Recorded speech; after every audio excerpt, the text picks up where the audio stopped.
साथियों कैसे हैं आप? ठीक हैं? खौफनाक चुड़ैल की किस्त नंबर 33 पेश खिदमत है। इसके बारे में भी अपनी राय दीजिएगा, मुझे इंतज़ार रहेगा। मेरी बात पर सुनकर तीनों मेरी बेगमात यानी परेशानी से देखने लगी थी। मुझे देखती जा रही थी कि मैंने ये कैसा लफ्ज़ बोल दिया है, क्यों तलाक का लफ्ज़ बोल दिया है। यार ये क्या कह रहे हो तुम? बल्किस बेगम बोल पड़ी थी, क्या कह रहे हो तुम? मैंने गहरी सांस ली और कहा, मुझे खुद समझ नहीं आ रहा, कि मैं ऐसा क्यों करने लगा हूं। ऐसा जैसे मेरे ऊपर कोई बोझ है, कोई मेरे ऊपर सवार है, कोई ऐसा साया सवार है जो मुझे कुछ भी करवा सकता है, कुछ भी करवा सकता है।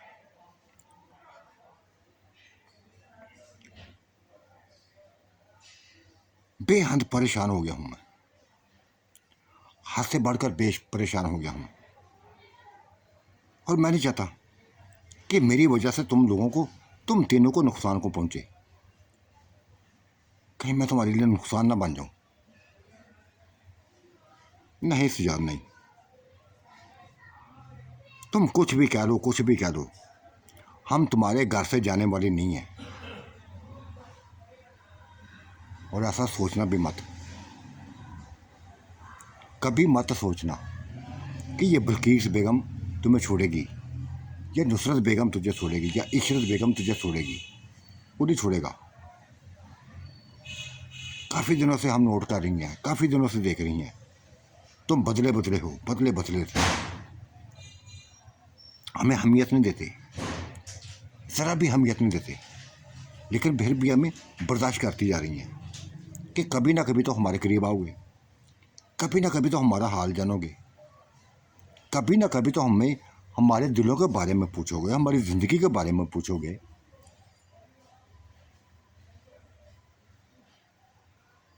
चुप हो गया था मैं, क्या कह सकता था, कैसे बताता उनको कि कोई नई चुड़ैल मुझसे ऐसा करवाना चाहती है।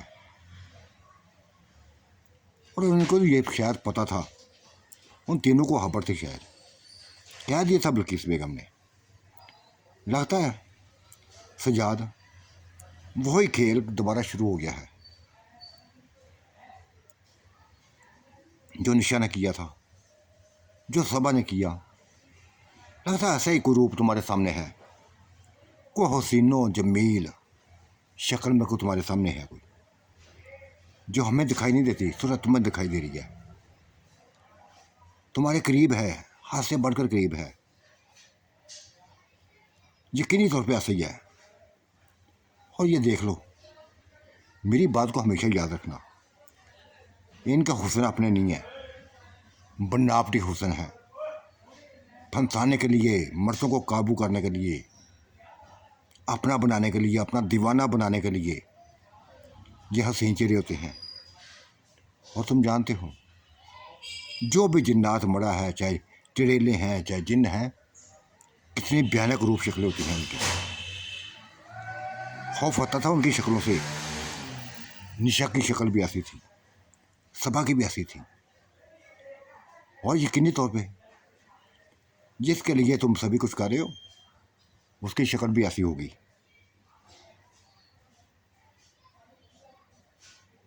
आंखें खोल दी थी उसने मेरी, बल्किस बेगम ने मेरी आंखें खोल दी थी। मैंने कह दिया था, हाँ तुम शायद सही कहती हो, ऐसा ही साया मेरे ऊपर सवार है, हसीनो जमील रूप में मेरे सामने है, बिल्कुल कुमारी 12 साल एज की, उसी रूप में मेरे सामने है वो। उसने मुझे कहा है, अगर मुझे अपनाना चाहते हो तो बस मेरा रास्ता साफ करो, इनको रास्ते से हटाओ।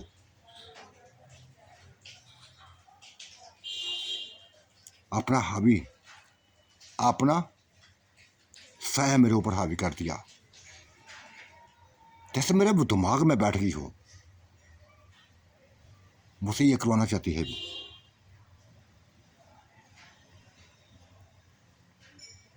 हंसी थी, बल्किस बेगम हंसी थी और कहा था, सजाद बनावटी बातें हैं सारी, ये खेल ऐसे हैं जो कई सालों से खेले जा रहे हैं। निशा भी 16 साल की एज में तुम्हारी जिंदगी में आई थी। क्या वो 16 साल की थी? क्या वो 16 साल की थी? बूढ़ी औरत थी, बूढ़ी चिड़ैल थी, हसीन बन के आई थी। और इस जैसी ये 12 साल की एज में आई है। अगर निशा चाहती वो भी 12-13 साल की एज में आ सकती थी तुम्हारे सामने। इनकी बातें कर रही क्या तुम? जा दुख हो रहा है मुझे, तुम्हारी बातें सुनकर दुख हो रहा है। नहाय दुख हुआ है, शदीद दुख हुआ है। और नुसरत बेगम ने कह दिया था, सुजात तुमसे ऐसी उम्मीद ना थी हमें। सभी कुछ तुम्हारे लिए बुला बैठी हैं हम। याद रखा है तेरा, तुम्हें याद रखा है, तुम्हारे प्यार को याद रखा है, तुम्हारे साथ को याद रखा है, तुम्हारी चाहत को याद रखा है। हमारा दुनिया से कोई लेना देना नहीं है, ना किसी से कलाम करना अच्छा लगता है, ना बात करना अच्छा लगता है। सिर्फ तुम्हारे करीब रहना चाहती हैं, तुम्हारे साथ चले रहना चाहती हैं,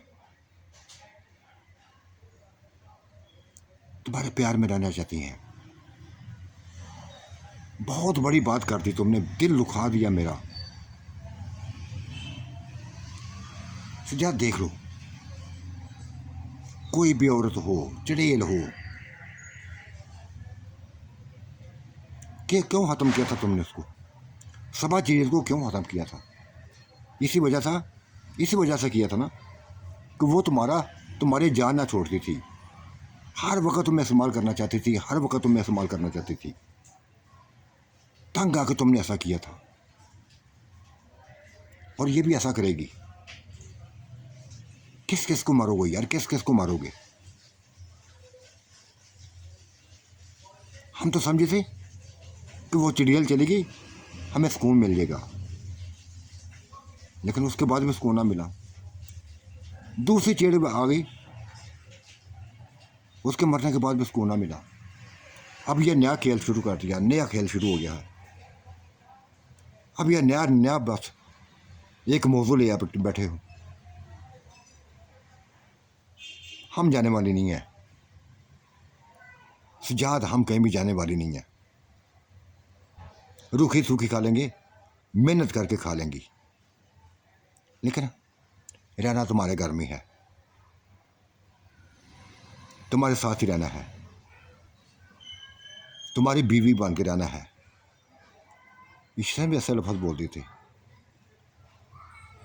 नुसरत ने भी ऐसे लफ्ज़ बोल दिए थे, बल्किस बेगम ने बोल दिए थे। क्यों मैं तलाक देता फिर उनको? जब वो तलाक लेना नहीं चाहती थी, मैं क्यों देता ज़बरदस्ती तलाक? कोई मौजू ना था तलाक देने का। एक चिड़ैल की बातों में आकर मैं तलाक देने लगा था।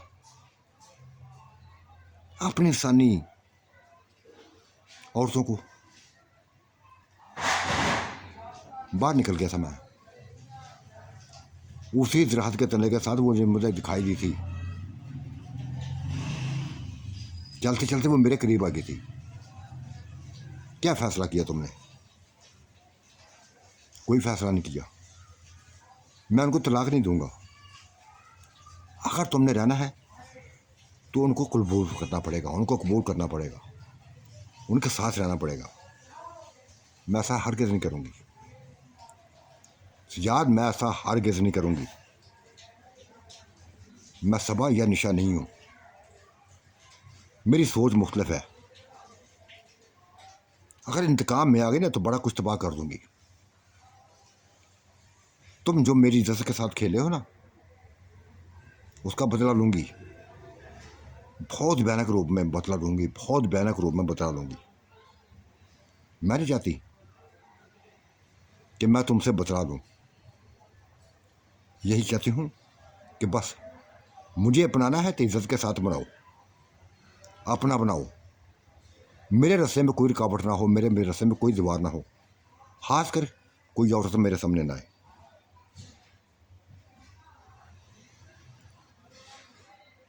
देखो, मुझे तुम्हारा ये नाम नहीं याद, ना मैंने तुमसे पूछा है। तुम जैसी ये बातें निशा ने भी की थी, सबा ने भी की थी, लेकिन जब मेरा दिमाग हिला था, मेरा दिमाग चिकराया था, ख़त्म कर दिया था उनको। इन औरतों के पीछे लगे, इन चड़ेलों के पीछे लगे मैं अपनी इंसानी औरतों को क्यों मारूं, क्यों लोग तलाक दूं, क्यों दूर करूं? ये काम फिर मैं करूंगी, ये काम फिर मैं करूंगी। ये क्या कर, वो खौफनाक होने लगी थी, भयानक रूप में आने लगी थी। उफ खुदाया, ये कैसा रूप था उसका। वो 12-13 साल बच्ची ना थी, बल्कि इस बेगम से भी बढ़कर उम्र थी उसकी, 45 के करीब, इतनी ज़्यादा उम्र थी। और इस कदर भयानक, इस कदर भयानक रूप वाली थी कि बता नहीं सकता मैं। ऐसा रूप दिखा दिया था उसने, मेरा गिरबान पकड़ा और पटा दिया था एक दराज के साथ मुझे। एक दर्द थी, एक तकलीफ थी, एक चीज़ थी जो मेरे मुंह से निकली थी, फिर वो मुझे नहीं पता कहाँ गई थी, कहाँ गई थी मुझे नहीं पता। कब तक मैं वहाँ पड़ा रहा मुझे नहीं याद। रात डाल चुकी थी, रात का हरी पैर शुरू हो गया था कि सरगोशी की आवाज़ सुनाई दी मुझे, मैं होश में आ गया था। सरगोशी की सुनाई आती थी, ये कोई एक ना थी, 2-3 चुड़ैलें थी, 2-3 चुड़ैलें थी, भयानक रूप वाली, बेइंतहा खौफनाक रूप वाली।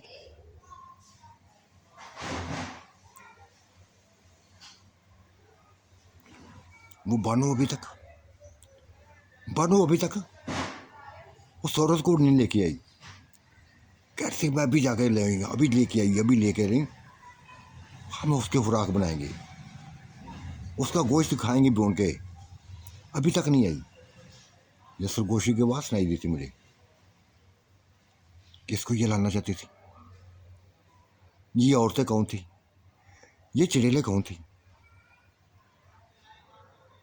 लेकिन मैं जान गया था कि ये इंसान नहीं है, इंसान नहीं है।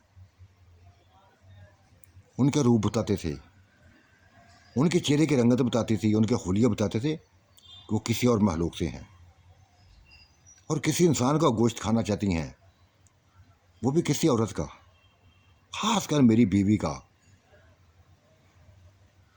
पता चल गया था उसका नाम बानो है। वो लड़की जो 12 साल की एज में मेरे सामने आई थी, लेकिन भयानक शक्ल वाली थी। बस उठ के बैठ गया था मैं, तने के साथ टेक लगा ली थी, दरख्त के साथ टेक लगा ली थी और विर्द पड़ने लगा था। विर्द पड़ता गया, उनके पर फूंकता गया। वो धीरे धीरे मेरे कब्जे में आने लगी थी, तीनों की तीनों मेरे कब्जे में आने लगी थी। उनकी शक्लें वहशतनाक होती जा रही थी, बेइंतहा खौफनाक होती जा रही थी।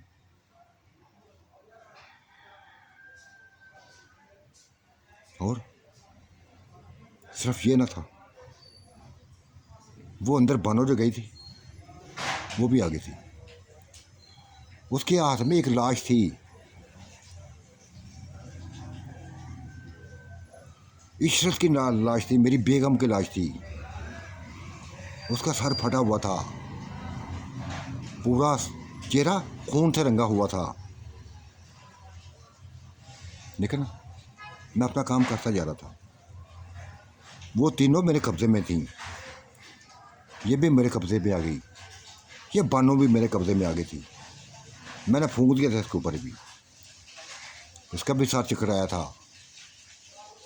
उनकी तरह ये भी मेरे बिल्कुल करीब आ गई थी, माफ़िया मांगने लगी थी, ज़िंदगी की भीख मांगने लगी थी, अपनी ज़िंदगी की भीख मांगने लगी थी। नहीं किया था मैंने माफ़। ये केकुर जला दिया था, चारों को आग लगा दी थी। चीहों का एक सिलसिला था जो सुनाई दिया था, जो वहाँ गूंजा था, गूंजता चला गया था, गूंजता चला गया था। फिर मुकम्मल खामोशी फैल गई। उनके जिस्म हड्डियां बन गए थे, मांस पानी की तरह बहने लगा था। हड्डियों को आग लगी हुई थी, जो ढांचे से बस राख बनते जा रहे थे, राख बनते जा रहे थे, खत्म हो गए थे, हवा में उड़ गए थे। लेकिन मेरे सामने लाश थी, मेरी बेगम की लाश थी। उसको होश दिलाने की कोशिश करने लगा था, लेकिन होश कैसे आता। मार दिया था उसने, उस चुड़ैल ने मेरी बेगम को मार दिया था। अपनी बेगम को, इशरत बेगम को अपनी बाहों में उठाए हुए मैं हवेली में दाखिल हुआ। हवेली में दाखिल हुआ, घर पहुंचा तो दोनों बेगमात को खौफजदा हालत में देखा, सहमी हुई बैठी हुई, ऐसा जैसे एक मुजस्समा हो। आंखें सिरा घुमा घुमा कर देख रही थी। क्या हो गया था उनको, ये सब क्या क्या हो गया था उनको, मेरी समझ से बाहर था।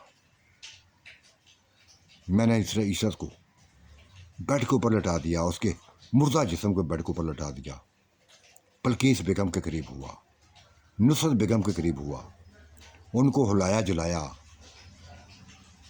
चुंकाया, उनके सरों पर पानी डाला था, तब वो होश में आई थी। दोनों लिपट गई थी मेरे साथ, दोनों लिपट गई थी। फिर तमाम माजरा बताने लगी थी, इशरत के कत्ल का बात बताने लगी थी, रो रो कर बताने लगी थी।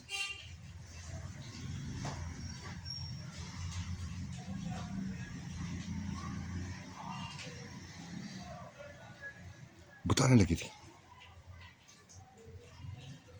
देखा देखा देख चुड़ैल को, जिस चुड़ैल की वजह से तुम हमें तलाक देना चाहते थे, जिस हमें तलाक देना चाहते थे, ले गई है। हमारी बहन को मार गई है, जान से मार गई है, बहुत बेदर्दी से मारा है उसने। देखो हमारी हालतें, हमारे जिस्मों पर जख्मों के निशान देखो, उसके नाहनों के निशान देखो। मार देना चाहती थी हमको भी, नहीं मार पाई थी हमको, लेकिन वो काबू आ गई थी। इशरत बेगम उसके काबू आ गई थी, खींचती हुई उसको ले गई थी। दीवार के साथ उसका सर पटका था। फिर कुछ सुनाई नहीं दिया था, ले गई थी। मेरी आंखों में आंसू आ गए, रोने लगा था। वो भी मुझसे लिपटी हुई रोती जा रही थी। इशरत बेगम के मुर्दा जिस्म से लिपट कर रोने लगी थी, रोती ही जाने लगी थी। मैंने क्या दिया था, बिल्किस बेगम, बेइंतहा गलती हुई थी मैंने। तुम्हारी बात सही थी कि ये चुड़ैलें, ये इनका हुस्न अपने नहीं होते, फीके हुस्न होते हैं, बनावटी हुस्न होते हैं, असर ओपन के बयाना की होते हैं। अच्छा किया था कि तुम्हारी बात मेरे ज़हन में आ गई थी। ये अकेली ना थी, 3 चुड़ैलें और थीं जो मेरी बेगम का गोश्त खाना चाहती थी, इशरत बेगम का गोश्त खाना चाहती थी, भून कर खाना चाहती थी। तब मैंने मार दिया दिन को, अपने इल्म से ख़त्म कर दिया, उनको जला दिया, ख़त्म कर दिया। देखो मेरी हालत,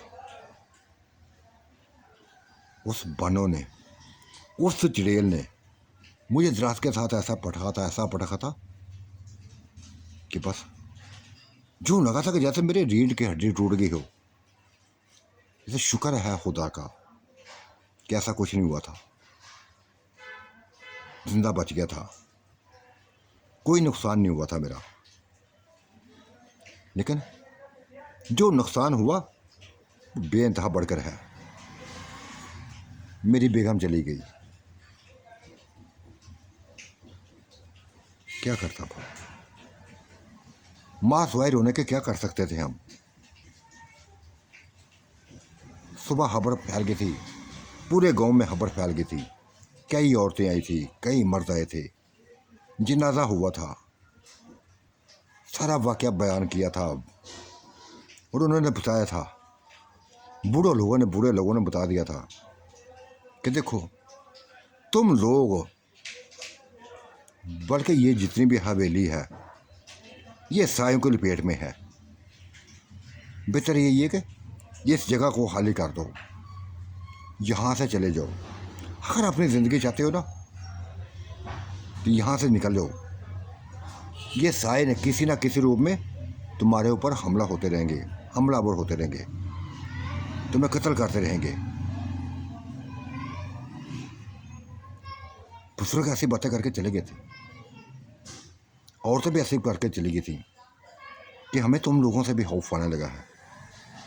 गांव छोड़कर एक तनहा जगह पे, और वो भी पक्की जगह पे, अनका डेरा लगा लिया, जिसके बारे में जानते हो तुम, यहाँ जिन्नात की बस्ती है, जहाँ जिन्नात रहते हैं,